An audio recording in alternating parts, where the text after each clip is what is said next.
Are some of the causes? Well, we have smoking. Now you're probably wondering, like, wait a second, smoking goes into the lungs, not the blood, right? Well, where do you think the oxygen and CO2 is being exchanged when you breathe?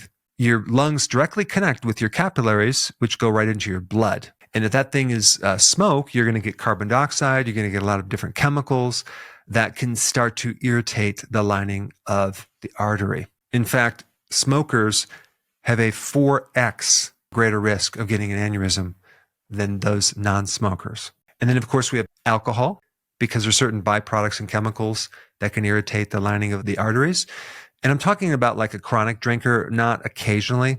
And then, of course, we have diabetics and people who consume a lot of sugar. So if we expose this layer of the inside of the artery to sugar and hidden sugars, like in starches, right? Modified food starch, maltodextrin, which is in a lot of different foods, that can create oxidation and damage to the inside of the arteries if you're consuming it on a regular basis.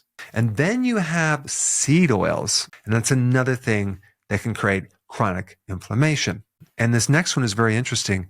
Dental bacteria, like bacteria in an abscess in your gums. They found that in the aneurysm, and they also find it in plaque. So apparently that can leak out into your vascular system and end up creating inflammation because there's an infection going on. So that's another cause of inflammation in this layer in the heart. Anything that creates chronic oxidation or inflammation can start to weaken this arterial system.